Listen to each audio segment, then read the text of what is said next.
So you're staring at a document. Maybe it's like an employment contract or a new lease, or even just a really dense multi-paragraph email from a colleague. Oh, yeah, the dreaded wall of text. Exactly, the wall of text. And you read the first paragraph.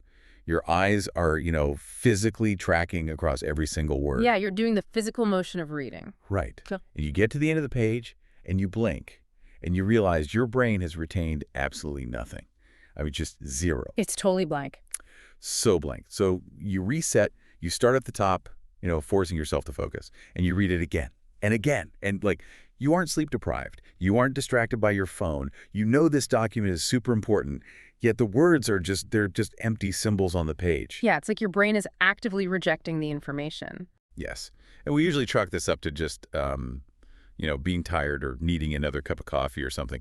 But today, we're looking at why this specific, really infuriating moment when the words just slide right off your brain, why that might actually be a hidden diagnostic tool. Which is fascinating because it's a fundamentally unnerving experience, right? When your brain just refuses to execute a command that you consciously want it to perform. Oh, it's so frustrating. It really is, because we operate under this unspoken assumption that reading is just this passive, automatic, biological function. Breathing or something. Right. Like we treat our eyes like scanners and our brains like hard drives, just scan and save. But the reality is that reading comprehension is one of the most neurologically demanding tasks a human being can undertake. Wow, really? The most demanding. Well, absolutely.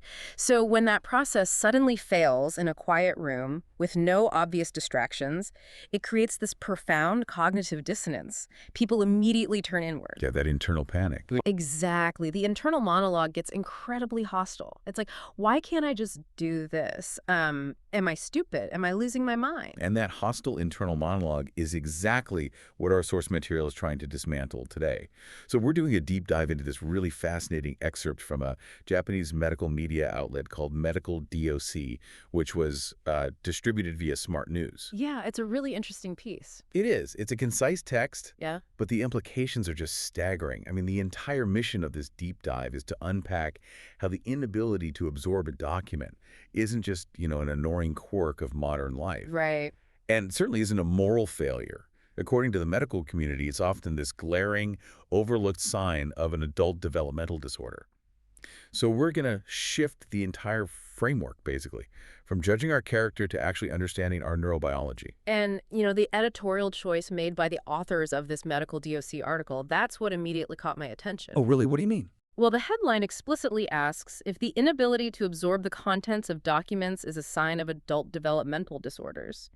And you think about the entire spectrum of neurodivergence, right? Like ADHD, autism spectrum disorder. Right. There's so many traits. Exactly. There's impulsivity, sensory processing differences, time blindness, social nuances. Yet, out of all those possibilities, the medical authors anchored their entire premise on this mundane act of struggling with a physical document. Yeah. Why elevate that specific symptom to the headline? I mean, it feels so, niche compared to the broader traits we usually associate with, like ADHD or autism. It does seem niche, but it's because it's the perfect collision point between internal neurobiology and external societal expectations. Oh, the collision point. Okay. Break that down for me. So a lot of neurodivergent traits can be masked or internalized, right? Especially by adults. If you have internal hyperactivity, like your thoughts are just racing a mile a minute, you can often just sit quietly in a meeting and no one will know. Right. You're masking it. So you're suffering, but invisibly. Precisely. You are suffering invisibly. But reading a document, that is an externally verifiable task.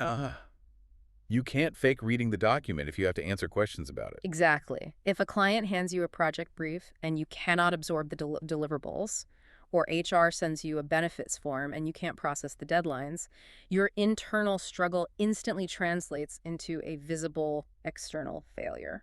That makes so much sense. It's the friction point where people kind of crash into the neurotypical world. Just the exact crash site, yes. I used to call this the Teflon brain phenomenon. Like, you're reading the text, but there's no adhesion. It just slides right off. I love that. Teflon brain. Yeah. But, thinking about it neurologically, Teflon brain just describes what it feels like. It doesn't actually explain what's breaking down. So if we, look under the hood, what is the actual mechanism failing when the eyes are reading, but the brain isn't recording? Okay. To understand that breakdown, we have to look at the immense metabolic and chemical cost of reading. Human brains didn't evolve to read text. Wait, really? We didn't. No, not at all. We evolved for spoken language and visual pattern recognition in nature, seeing predators, recognizing faces. Reading requires us to forcefully hijack our visual cortex and wire it into our language centers. Oh, wow. I never thought about it like that. It's a hack. It is a total biological hack. To read a dense document, your brain is utilizing the prefrontal cortex to hold the beginning of a sentence in your working memory buffer. While your eyes scan to the end of the sentence. Exactly. So Wernicke's area, the part of the brain that handles language comprehension, can synthesize those abstract symbols into an actual cohesive concept. So it's essentially this crazy high-wire juggling act between different lobes of the brain. Precisely. And the chemical required to sustain that juggling act, to keep that working memory buffer open and focused, is dopamine. Okay, dopamine. I always think of dopamine as just the reward chemical, like when you eat chocolate or check social media. It is the reward chemical, but it's also the chemical of task salience. It tells the brain, hey, this is important, keep paying attention to this. It's task salience. I like that. Right. So in a neurotypical brain, simply knowing a document is important. Like knowing it's your employment contract is usually enough to trigger a baseline drip of dopamine to sustain focus. But in a brain with ADHD, for example, there's a chronic baseline deficit of dopamine, right? Yes, exactly. There's a deficit. So the system demands a much higher threshold of stimulation just to function at a basic level. Which means if a document is just a wall of dry, bureaucratic text, it offers zero intrinsic stimulation. None at all. The ADHD brain looks at a dense employment contract, registers that there's no immediate dopamine reward, and the executive function network essentially just powers down. Wow. So the eyes keep moving because of, motor habit. Exactly, motor habit. But the working memory buffer just closes. And the default mode network, which is the part of the brain responsible for daydreaming and internal thoughts, it boots up to find stimulation somewhere else. And that is the Teflon I'm describing. It's a chemical failure of task salience, not a lack of effort. That's perfectly said, yes. Okay, I understand the mechanism, but I want to look at this from a skeptical angle for a second. Yours, let's do it. Because the counter-argument is really obvious here, right? Doesn't every single human being experience this? I mean, if I spend 8 hours looking at spreadsheets and then I try to read a dense technical manual, my working memory buffer is going to shut down too. Oh, of course it is. You're exhausted. Right. So if everyone experiences this kind of executive dysfunction when they're bored or burned out, isn't there a danger here of, I don't know, pathologizing a completely normal human reaction to boring paperwork? How does the medical community draw the line between standard mental fatigue and an actual developmental disorder? That is the most critical distinction to make, and it's exactly why the medical DOC article emphasizes the risk of overlooking these traits in adults. The line between normal fatigue and a developmental disorder is drawn using 3 metrics: Oh, what are they? chronicity, severity, and context. Chronicity, severity, context. Okay. Right. So a neurotypical person experiences document blindness as a temporary state. You're tired, you take a break, you get some sleep, and you come back the next morning, and your working memory functions normally. It's transient. It's just a reaction to environmental fatigue. Yes. But for someone with a developmental characteristic, sleep doesn't fix the underlying wiring. That's the chronicity. Wow. So it happens even when they're well-rested. It happens when they're well-rested, and it happens when they are highly motivated. An individual with an adult developmental disorder might desperately want to read the document. Like the job literally depends on it. Exactly. They might be terrified of getting fired. The stakes are sky high, but the neurological wall just remains impenetrable. That sounds exhausting. And what about severity? The severity is also vastly different. A neurotypical person might skim a boring terms of service agreement because they calculate, it just isn't worth their time. Right, they choose not to read it. But a neurodivergent person might find themselves completely unable to read a final demand notice from the IRS, leading to, catastrophic life consequences. Oh, man. Yeah. When the inability to absorb text prevents you from managing your basic survival, it is no longer just boredom. It is a systemic, involuntary neurological roadblock. That is heavy. Which really pulls us directly into how the source text defines the root of the issue. The articles are very specific. It defines adult developmental disorders as conditions causing difficulties in daily life and social life due to characteristics related to brain development. That phrase is everything. brain development. Right. I want to pause on that phrase Yeah. because it feels like the anchor for everything else we're discussing. They don't say it's related to personality or, a bad upbringing or your education level. They specifically point to brain development. And they do that because that phrase removes the issue completely from the realm of psychology and places it firmly in the realm of biology. It's hardware, not software. Exactly. When we talk about brain development in conditions like ADHD or autism spectrum disorder, we are talking about structural and functional differences that occur in utero and during early childhood. Like physical differences in the brain. Physical differences. We're looking at differences in cortical thickness, variations in how neural pathways are pruned, and fundamental differences in receptor density for neurotransmitters. Wow. So by using the phrase brain development, the medical text is basically stating this is a deeply embedded operating system. It's not an app you can just force quit by trying harder. It's not an app at all. It's the motherboard. The motherboard. I love that. And the text breaks down the impact of this hardware difference into two specific arenas, right? Daily life and social life. I find that division really interesting because it highlights how pervasive this single symptom can be. Oh, it bleeds into everything. Let's dissect what that actually looks like, starting with daily life. Okay, the private sphere. Right. This is the invisible private sphere of existence. When you lack the executive function to absorb written information, your physical environment often becomes a reflection of your cognitive overload. Oh, I know exactly what you're going to say. The mail. The dreaded pile of mail on the kitchen counter. Yes. It's the medical insurance reimbursement forms that expire because you couldn't process the instructions. It's the vehicle registration renewal that just sits unopened. I call it the monument of dread. The monument of dread. That is so accurate. Because it's like there's this anxiety of knowing there are consequences inside those envelopes, but the cognitive barrier to opening them, reading all that bureaucratic jargon, and executing the multi-step process, it's just way too high. It is, and because it happens in the privacy of the home, it generates a massive amount of hidden shame. Oh, the shame. The individual sees the pile of mail every day, they feel this spike of cortisol, they fail to initiate the task, and then they internalize that failure. I'm such a mess, I can't even open my mail, Yeah. that kind of thing. Exactly. And then we move from the private sphere to the public sphere. The social life, as the article terms it. This is where the inability to absorb a document has immediate interpersonal consequences. Like at work or school. Right. Social life encompasses the workplace, academia, civic obligations. In this arena, the inability to process documents shatters your professional credibility. Give me an example of what that looks like in the office. Well, it's the employee who continually asks questions in a meeting that were clearly answered on page 2 of the briefing document. Oh, and everyone rolls their eyes. Exactly. Or it's the student who writes a brilliant essay but gets a failing grade because they completely misread the formatting requirements on the syllabus. In the social sphere, society interprets this neurological difficulty as incompetence or disrespect or just a lack of professionalism. That creates a horrific feedback loop. Because you fail to absorb the document, your boss reprimands you for being careless, your anxiety spikes, and because anxiety further impairs working memory. You're even less capable of reading the next document. It's a total downward spiral. But, this brings up a really massive question for me. Okay, what is it? The text specifically highlights adult developmental disorders, right? Right. But if these conditions are rooted in early brain development, as we just established, you don't catch ADHD on your 30th birthday. No, you definitely do not. You are born with it.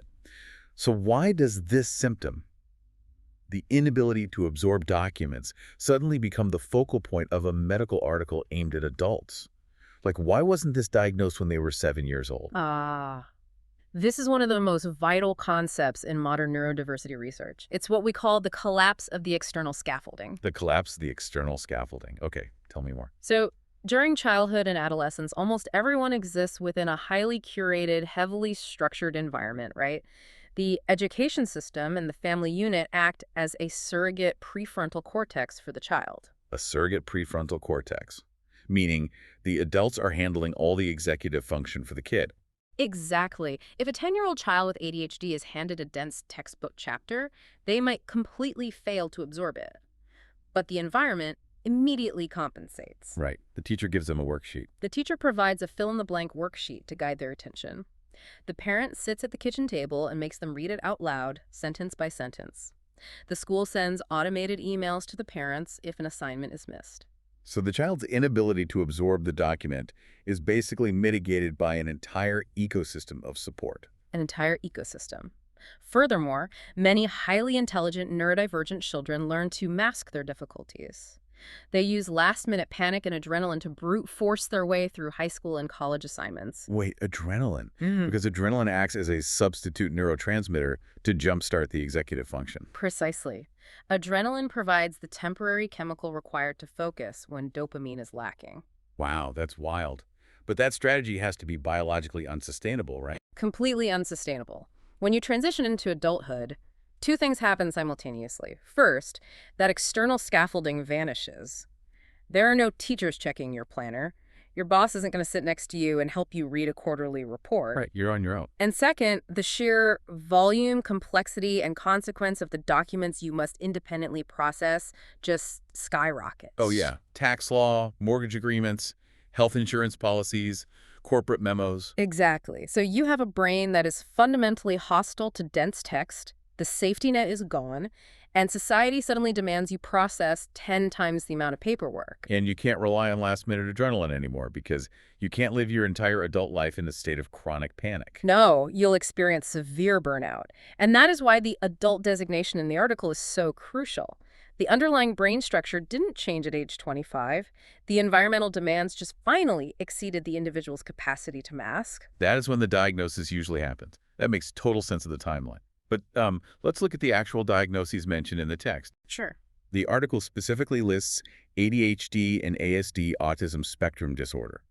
Now, historically, we've viewed these as very different conditions, right? We have, yes. Like ADHD is typically framed around dopamine regulation, attention, impulsivity. ASD is framed around differences in social communication, sensory processing, routines. Yet, this medical DOC text groups them together under the shared symptom of struggling to absorb documents. How do two completely different neurological operating systems arrive at the exact same point of failure? It's a brilliant question because it reveals that the problem isn't just the brain. The problem is the rigid nature of the document itself. Interesting. Yeah, a standard, dense corporate document is basically a hostile environment for multiple types of neurodivergence, but for entirely different reasons. Okay, we already discussed the ADHD mechanism, right? The document lacks reward, dopamine drops, the default mode network engages, and the working memory buffer drops the information. Right, the text is understimulating. The system powers down due to lack of fuel. But for an autistic individual, what's the mechanism of failure? For an autistic brain, it's often the exact opposite. It is not understimulation, it's cognitive overload caused by bottom-up processing. Bottom-up processing. Okay, break that down for me. How does that differ from how a neurotypical person reads? So neurotypical brains generally rely on top-down processing. Yeah. When a neurotypical person reads a dense, poorly written corporate memo, their brain instinctively filters out the noise. They just skim it. They skim, they scan for headings, they grab the main idea, they make assumptions about implied context, and they just ignore contradictory minor details. They see the forest, not the trees. They're essentially summarizing the document in real time. Yes, exactly. Autistic brains, however, often utilize bottom-up processing. They process every single piece of data with equal weight and intensity to build the complete picture. Oh, wow. So they see every single tree. They see every tree, the bark on the tree, and the insects on the bark. Jeez, that sounds exhausting. It is. When an ASD brain encounters a standard business document, which, let's be honest, is usually full of ambiguous corporate jargon, implied expectations, logical inconsistencies, the brain attempts to process and reconcile every single word simultaneously. Oh, I see. So if, like, paragraph 2 contradicts paragraph 4, a neurotypical person might just shrug and say, hey, I know what they meant. But an autistic brain gets caught in a logical loop trying to resolve the contradiction. Exactly. The cognitive load required to process poorly formatted, ambiguous text via bottom-up processing is astronomical. The brain's processing capacity is just overwhelmed by the sheer volume of unfiltered data. So the ADHD brain bounces off the document because it's too boring, and the ASD brain hits a brick wall because the document structure is too chaotic and overwhelming. You got it. Two different neurological pathways leading to the identical outward symptom. The contents of the document do not enter the head. Wow. Which brings us to, I think, the most emotionally charged and arguably the most important sentence in the entire source material. I think I know which one you mean. The article explicitly states that these struggles are not because of a weak will, the Japanese phrase used is ishiga yowai kara, or because someone is lazy, namakate yuru kara. Instead, they are neurological characteristics. Shinkegaku de kinetokusei? Yes. That is the core of it. I really want to dive deep into why a medical article felt it was necessary to explicitly counter the concepts of laziness and weak will. Like, why address that in a clinical text?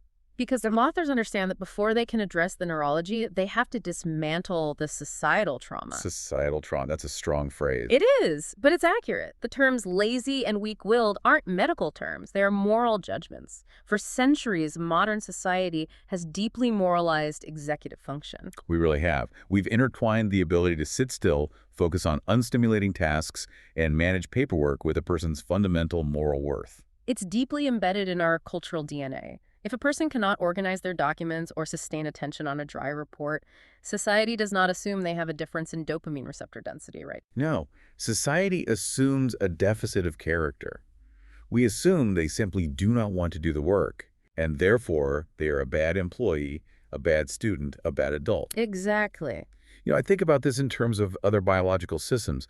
Like, if someone's pancreas stops producing insulin, we don't look at them and say, oh, you have high blood sugar because you're lazy. You just have a weak will when it comes to metabolizing glucose. Right. That would be absurd. It would be. We instantly recognize it as a systemic biological failure. We provide insulin. But when the prefrontal cortex fails to produce enough baseline dopamine to sustain working memory on a text, society suddenly decides biology is irrelevant. We treat the brain as a muscle of willpower rather than a physical organ with specific limitations and varied wiring. Yes. Why do we do that? Well, that's a phenomenal analogy with the pancreas. The pancreas isn't a moral organ, but we treat the brain as if it is. And the reason is the invisibility of neurodivergence, combined with this human tendency to project our own internal experiences onto others. Projecting our own experience. Give me an example. So a neurotypical manager looks at a dense 20-page compliance document. They find it boring. They feel a slight reluctance to read it. Sure, nobody wants to read that. Right. But their neurobiology provides enough dopamine to push through that slight reluctance. They finish reading it. And then they look at their neurodivergent employee who has failed to read it. And the neurotypical manager thinks, well, I was bored too, but I used my willpower to push through. If you aren't pushing through, you must just have less willpower than me. Oh, man. They fundamentally misunderstand the mechanism of failure. Totally. The neurodivergent employee isn't experiencing a slight reluctance. They're experiencing a complete physiological shutdown of their executive function network. The manager is stepping over a 3-inch hurdle and judging the employee for failing to scale a 20-foot brick wall. That is so unfair. And the tragic part is what happens to the employee in that scenario. Let's talk about the psychological toll, because if you are that adult, staring at the document, your brain rejecting the words, and your entire life from elementary school teachers to your current manager people have been telling you, you just need to try harder, stop being lazy. It doesn't just remain an external criticism. No. If you hear that for 20 or 30 years, it becomes the voice inside your own head. It becomes the foundation of your identity. The literature on late-diagnosed neurodivergence is just overflowing with this theme of profound chronic shame. These individuals truly believe they are fundamentally flawed. Yes. They look around and see their peers effortlessly managing the daily life of paying bills and the social life of reading reports, and they feel a silent, devastating despair. They think they are uniquely broken. Which is why the framing in this medical DOC article is so incredibly powerful. When a medical authority publishes a sentence that explicitly says, it is not because your will is weak, it is not because you are lazy, it is a neurological characteristic, it's doing far more than providing a definition. It's performing a psychological exorcism. A psychological exorcism. Wow. It really is. It's lifting decades of internalized guilt off the reader's shoulders. It's a radical paradigm shift. It is the moment of realization where the individual can finally say, I am not a defective neurotypical person. I am a functioning neurodivergent person who has been trying to operate in a world that is fundamentally hostile to my brain's wiring. And relieving that moral burden isn't just, a nice psychological bonus. It's the absolute prerequisite for any positive intervention. 100%. And that links perfectly to the conclusion drawn by the source text. The article states that understanding these struggles as a neurological characteristic is the first step to appropriate support. Yes, understanding is the first step. Right, they don't say getting a prescription is the first step or, downloading a productivity app. Understanding is the first step. Why does this sequence matter so much? Because a misdiagnosis of the problem leads to harmful solutions. If you believe the problem is a moral failing laziness, then the logical support you will offer is punitive. Ah. Mm. Like, if a manager thinks an employee is lazy for not reading a memo, they'll implement tighter deadlines, micromanagement, reprimands. Exactly, all of which increase anxiety. And as we established earlier, anxiety further impairs working memory and executive function. So it guarantees the employee will fail even harder. It's a system designed to destroy them. Precisely. But if the manager understands the issue as a neurological characteristic, if they view it through a biological lens rather than a moral one, the concept of appropriate support completely transforms. The goal shifts from forcing the brain to change to altering the environment to fit the brain. Yes. Okay, let's brainstorm what that actually looks like in a practical setting. Say we're taking this medical advice to heart. The problem is that the contents of a standard, dense document will not process through the working memory buffer of this specific employee. Okay. What does appropriate support look like that doesn't just involve telling them to try harder? It involves universal design for learning, or UDL, applied to the workplace. Okay, UDL in the workplace. How Yeah. does that work? Well, if text absorption is the neurological roadblock, we bypass the text, we change the delivery mechanism. Okay. For an ADHD brain that needs stimulation, appropriate support might mean the manager recording a short 3-minute audio or video summary of the core deliverables instead of sending a 3-page email. Oh, that's brilliant. Right. Or it might mean allowing the employee to use text-to-speech software so they can listen to the document while walking on a treadmill or pacing the office. Because the physical movement provides the baseline stimulation, the brain needs to allow the working memory to focus on the audio input. Exactly. It makes perfect biological sense. What about for the ASD brain we discussed? The one overwhelmed by bottom-up processing and ambiguity. Appropriate support there involves aggressive formatting. Aggressive formatting. I like the sound of that. It means the company standardizes documents to remove all the fluff and corporate jargon. It means putting explicit, clear action items at the very top of the page in bullet points. Right, making it structured. It might even mean utilizing concepts like bionic reading, where the first few letters of a word are bolded to artificially guide the eyes and reduce cognitive load. Or even just providing context, right? Like instead of just sending a 20-page document and saying, read this, giving the person a specific framework. Like, hey, I'm sending you this document, but I only need you to look at the budget numbers on page 4 to tell me if they match your projections. Ignore the rest. Yes. You are artificially narrowing the focus so their bottom-up processing doesn't get overwhelmed by irrelevant details. Cool. You are acting as the external executive function to guide their processing. That is true.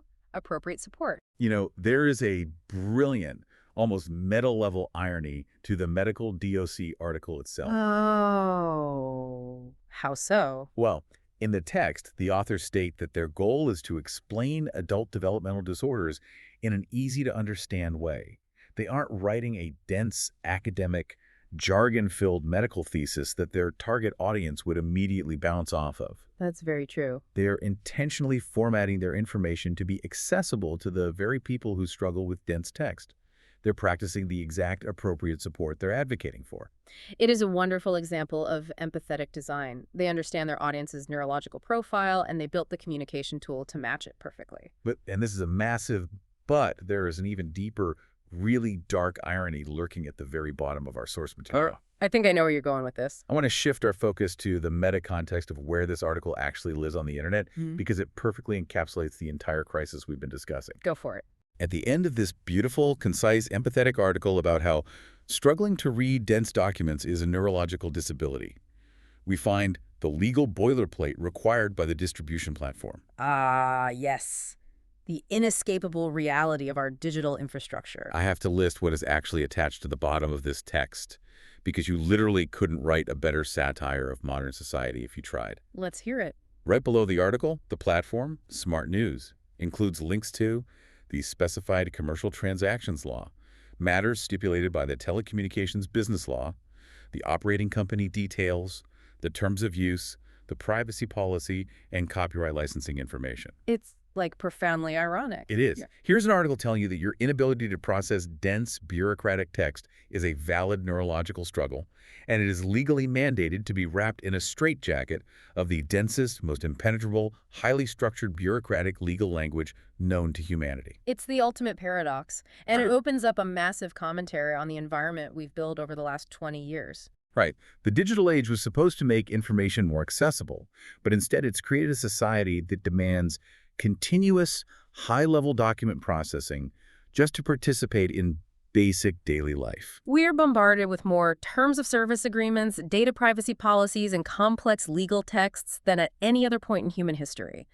The cognitive tax of modern existence is just extraordinarily high. Extraordinarily high. And for a brain with the neurological characteristics of ADHD or ASD, navigating this heavily text-based, legally binding digital world it's like navigating an obstacle course specifically designed to exploit their neurobiological vulnerabilities. It really is. We demand that individuals digitally sign away their rights, parse complex data usage policies, and navigate the telecommunications business law just to read a news article or use a basic app. It's the ultimate stress test of the inability to absorb documents and symptom.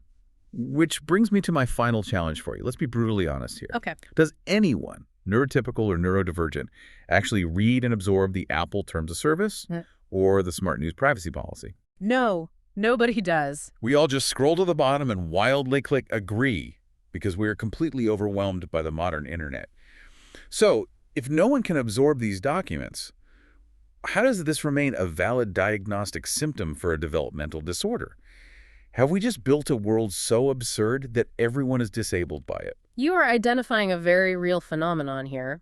Systemic information fatigue. Systemic information fatigue. Yeah, the sheer volume of legal data we are presented with exceeds the evolutionary capacity of any human brain. However, the distinction between neurotypical fatigue and neurodivergent disability remains, and it hinges on two concepts: choice and capacity. Okay, unpack that for me. Choice and capacity. For a neurotypical person, skipping the terms of service is a calculated executive choice. They intuitively weigh the risk versus the reward. They realize the risk of accepting the standard Apple terms is low, and the cognitive cost of reading a 50-page legal document is high, so they consciously choose to bypass it. Right, they just say, not worth my time. But here's the key. If you offered them $10,000 to sit in a room, read those terms of service, and summarize them, their brain has the fundamental capacity to generate the dopamine and executive function to complete the task. So they can do it, they just choose not to. They have the biological hardware required to process it if the stakes are high enough. Exactly. But for an individual struggling with an adult developmental disorder, skipping dense text isn't a calculated choice. It's an involuntary systemic failure. Their brain cannot process the document regardless of how high the stakes are. Even for $10,000. Even for $10,000. A neurotypical person skips the software terms but carefully reads their new employment contract. A person with severe unaccommodated ADHD or ASD might find the employment contract just as neurologically impenetrable as the software terms. They might sign a lease agreement that bankrupts them because the words physically would not synthesize in their brain. That is the dividing line. When the inability to absorb text is no longer a matter of prioritizing time, but an absolute barrier to protecting your own livelihood, it has crossed from modern fatigue into a true neurological characteristic. That distinction is incredibly illuminating. It's the difference between a conscious prioritization and an involuntary cognitive roadblock. Yes. And it really just puts a spotlight on how incredibly hostile our modern text-heavy infrastructure is. I mean, we've built an entire society that requires high-level, sustained document absorption just to exist, just to rent an apartment, get a job, or use a phone. And then, historically, we have penalized, shamed, and moralized the people whose brains simply aren't wired to process information in that specific, highly unnatural way. Which is precisely why this seemingly simple medical DOC article is so vital. By naming the experience, by pulling it out of the shadows of private shame, and by officially reframing it from a moral failure to a neurological characteristic. It gives people permission to stop fighting their own biology. It allows them to drop the guilt and start demanding the structural, environmental support they actually need to survive and thrive in this information-dense society. What an incredible journey this has been today. We started with a highly relatable, intensely frustrating moment, staring at a paragraph, reading it 5 times, and realizing your brain is completely rejecting the information. Yeah, that Teflon brain moment. Exactly. We broke down the actual neurobiology of that moment, looking at how dopamine deficits in ADHD or bottom-up processing overloads in autism can cause the working memory buffer to simply shut down.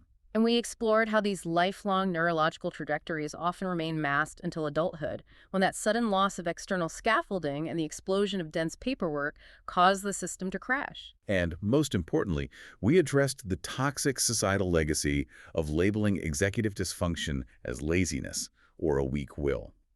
We established that understanding the biological reality of these conditions isn't just about making people feel better. It is the fundamental first step required to actually implement appropriate effective support systems in the workplace and in daily life. Because if you judge a fish by its ability to climb a tree, or in this case, if you judge a neurodivergent brain by its ability to process a dense, unformatted bureaucratic document, it will live its whole life believing it is stupid. The shift from moral judgment to neurological understanding changes absolutely everything. It really does. For anyone listening to this deep dive who has spent years or maybe decades quietly beating themselves up for not being able to just sit down and read the paperwork like everyone else seemingly can, I hope this discussion serves as a moment of profound clarity and validation. Exploring these complex intersections of biology and society is a sign of critical thinking and self-compassion. The next time you find yourself, or someone else, struggling with a seemingly simple task, remember to ask what underlying mechanisms might be at play before rushing to a moral judgment. An absolutely vital reminder. As we wrap up this deep dive, I want to leave you with one final provocative thought to turn over in your mind.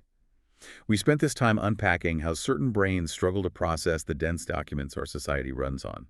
We talked about how to accommodate those individuals, but let's look at the bigger picture. Yeah, let's zoom out. If we truly fully embrace the reality that struggling with convoluted, dense text is a natural neurological variation and absolutely not a moral failure, why stop at just accommodating individuals?